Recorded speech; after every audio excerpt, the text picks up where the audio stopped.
अच्छा जी, बात हम ये कर रहे थे कि हमने टोटल HTML के अंदर दो डिव्स डिफाइन की, यानी हम बेसिकली दो बॉक्स बनाना चाह रहे हैं। पहला जो बॉक्स है उसकी हमने हाइट विड्थ यानी प्रॉपर उसकी बाउंड्री डिफाइन की है, जबकि सेकंड डिव की हमने बाउंड्री डिफाइन ही नहीं की हुई, लेकिन दोनों का आउटपुट क्या आ रहा है, सेम आ रहा है। इसके पीछे रीज़न क्या है? इसके पीछे बड़ी सिंपल सी रीज़न है। घर में या क्लासरूम के अंदर में कि अगर किसी स्टूडेंट से मुखातिब होता हूँ तो मैं क्या कहूँगा, स्टूडेंट्स। मैंने किसी का नाम नहीं लिया, मैंने क्या कहा, स्टूडेंट्स। तो सारे स्टूडेंट ही मेरी तरफ मुखातिब होंगे। लेकिन अगर मैं स्पेसिफिकली किसी एक बच्चे का नाम लूँ कि आमिर, अली, तो वो सिर्फ वो सुनेंगे सब लोग, लेकिन मुखातिब सिर्फ वो दो बच्चे होंगे जिनका मैं नाम ले रहा हूँ। इसी तरह रीज़न इसके पीछे क्या है कि अब ब्राउज़र कंफ्यूज होगा यहाँ पे, ठीक है। उसको नहीं पता चल रहा कि div 1 है या div 2 है, क्योंकि दोनों का नाम क्या है, div। हमने ये तो बताया नहीं है ये div 1 है ये div 2 है, तो ब्राउज़र तो क्या होगा, कंफ्यूज ही होगा, क्योंकि इस div का नाम क्या है, div, इसका नाम क्या है, div, यहाँ पे क्या लिखा हुआ है, div। तो अब वो तो समझेगा ना दोनों div सेम है, ठीक है। तो हमें क्या करना पड़ेगा, उसको आइडेंटिफाई करना पड़ेगा कि भाई ये div 1 है और ये div 2 है। वो तो उसको आइडेंटिफाई कैसे करेंगे, यानी हम उसको क्या करेंगे, एक नाम देंगे। जिस तरह हम लोग घर के अंदर बच्चों को एक नाम देते हैं ताकि हम उसको आइडेंटिफाई कर सकें, ठीक है। तो हम लोग क्या करेंगे, सबसे पहले फर्स्ट div को एक नाम दे देते हैं। क्या नाम देंगे उसको, नाम देने के लिए हम लोग क्या यूज़ करेंगे, ID और क्लास। क्लास हम बाद में देखेंगे, सबसे पहले हम ID का कॉन्सेप्ट देते हैं। ID क्या होती है, ID का मतलब है अब हम इस div को एक नाम देने लगे हैं उसको आइडेंटिफाई करने के लिए, ठीक है। ID इज इक्वल टू, और यहाँ पे आपने जो भी उस div को नाम देना है। एक चीज़ आपने याद रखना है कि जब भी आपने div की ID डिफाइन करनी है या क्लास कल को हम लोग जब यूज़ करेंगे वो डिफाइन करनी है, तो उसका नेम जो है वो हमेशा जो है लेटर से स्टार्ट होना चाहिए, नंबर से स्टार्ट नहीं होना चाहिए। यानी 1A नहीं कर सकते हम लोग यूज़, ठीक है, लेकिन A1 हम कर सकते हैं, ठीक है। कैपिटल ए और स्मॉल ए दोनों में डिफरेंस है, ये भी आपने याद रखना है। कैपिटल ए डिफरेंट आईडी होगी, स्मॉल ए डिफरेंट आईडी होगी। आईडी आपने अपनी मर्जी से रखनी है, जो भी आईडी आप लिख दें। यहाँ पे मैं लिख लेता हूँ 1, ठीक है। अब मैंने लिख लिया 1। अब मैं यहाँ पे क्या करूँगा, यहाँ पे चेंजिंग क्या आएगी, इसको मैंने आईडी दे दी 1 और इसको मैंने आईडी क्या दे दी, यानी उसका भी नाम डिफाइन करूँ 2, लेकिन स्टिल चेंजिंग नहीं होगी, स्टिल आउटपुट सेम ही आएगा। क्यों?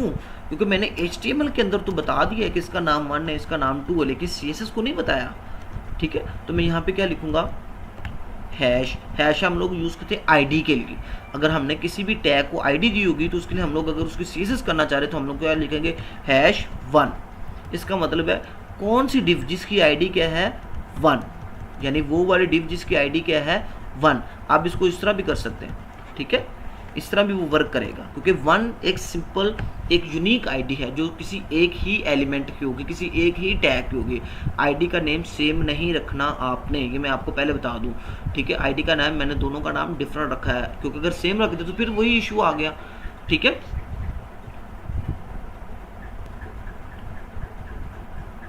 ठीक है, आईडी के नेम सेम आपने नहीं रखने, ठीक है। यहाँ पे आप डिव भी लिख सकते हैं, वो वाले डिव जिसका नेम क्या है 1, या विदाउट ऑफ 1 भी लिख सकते हैं, क्योंकि 1 एक यूनिक आईडी है, ठीक है। क्योंकि मैं प्रॉपर रेफरेंस, इसको बोलते हैं प्रॉपर रेफरेंस, कि वो वाले डिव जिसकी आईडी क्या है 1।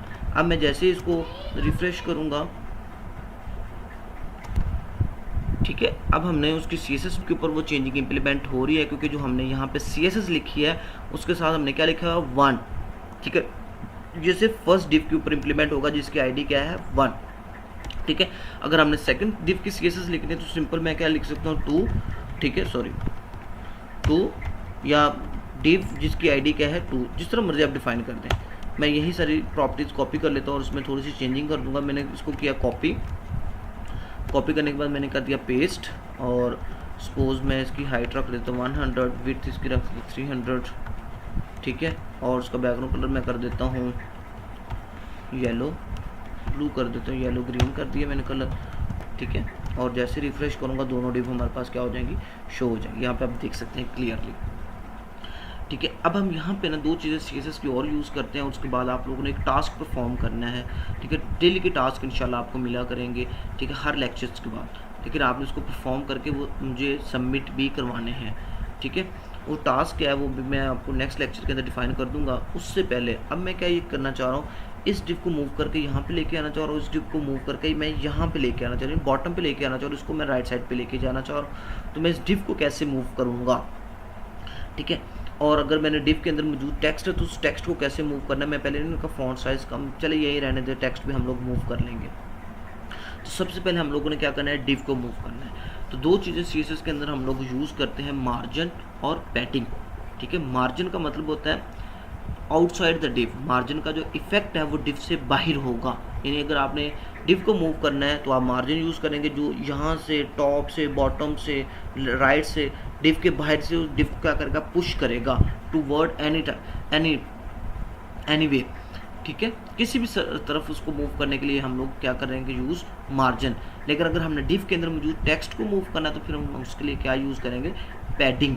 ठीक है, ये आपको डॉक्यूमेंट मिल जाएगी तो क्लियरली समझ आ जाएगी। यहाँ पे एक चीज़ आपने याद रखनी है कि मार्जिन जो है, मार्जिन के लिए आपने एक चीज़ याद रखनी है कि मार्जिन के अंदर आप नेगेटिव वैल्यू यूज़ कर सकते हैं, जबकि पैडिंग के लिए नेगेटिव वैल्यू यूज़ नहीं कर सकते। ये दो वर्ड्स अभी मैंने बोले हैं, इसको अभी हम कोड के थ्रू एक्सप्लेन करते हैं। तो अगर मैंने डिव को मूव करना तो मैं सिंपल क्या लिखूँगा, मैंने फर्स्ट डिव को मूव करना तो मैं क्या लिखूँगा, मार्जिन।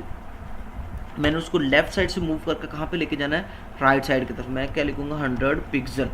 इसको मैंने सेव किया और इसको मैं जैसे रिफ्रेश करूँगा तो ये लेफ्ट साइड से 100 पिक्सल क्या हो गई है, मूव हो गया टूवर्ड राइट। अगर आपने राइट से मूव करवाना तो आप क्या लिखेंगे, मार्जिन राइट, तो वो राइट से लेफ्ट की तरफ मूव होगी। अगर आपने मार्जिन टॉप से बॉटम की तरफ लेके जाना तो आप क्या लिखेंगे, मार्जिन टॉप। और अगर आपने बॉटम से मूव करवाना तो आप क्या लिखेंगे, मार्जिन बॉटम। इसकी टोटल 4 वैल्यूज है, margin top, margin left, margin right, margin bottom. Same इसी तरह हमारे पास पैडिंग्स आ जाती है, पैडिंग की भी 4 वैल्यू हैं, टॉप, राइट, बॉटम, लेफ्ट। ठीक है, लेकिन पैडिंग जो है वो डिव के अंदर काम करती है, जबकि जो मार्जिन है वो डिव के बाहर काम करता है। ठीक है, जैसे कि अगर मैंने टेक्स्ट को मूव कराना तो मैं क्या लिखूंगा, पैडिंग डैश टॉप। टॉप से टेक्स्ट को मैं मूव करवाऊंगा 100 पिक्सल। मैं इसका फॉन्ट साइज थोड़ा सा कम कर लेता हूँ ताकि टेक्स्ट जब मूव हो तो हमें नजर आए। ठीक है, ये देखिए अब टेक्स्ट मूव हुआ है, लेकिन एक चीज़ और, उसके साथ डिव की हाइट भी चेंज हो गई है। ठीक है, ये बहुत इंपॉर्टेंट है यहाँ पे कि जब मैंने पैडिंग यूज़ किया है तो टेक्स्ट तो मूव हुआ ही है, लेकिन उसकी हेडिंग उसकी जो डिव की हाइट है वो भी क्या हो गई है, चेंज हो गई है। ये माइंड में आपने रखना है, ये क्वेश्चन कहीं पे लिख लें, क्योंकि इसको अभी हमने वेरी नेक्स्ट हमने इसको सॉल्व भी करना है, लेकिन अभी नहीं करेंगे इसको सॉल्व। ठीक है, तो इस तरह से यानी मार्जिन डिव के बाहर काम करता और जो हमारे पास पैडिंग वो डिव के अंदर काम करती है। अभी मैं आपको एक टास्क फॉर्म करके दिखाऊंगा, उसके बाद आपको एक एज असाइनमेंट के तौर पे एक टास्क दूंगा, वो आप लोगों ने इंशाल्लाह परफॉर्म करना है। ठीक है।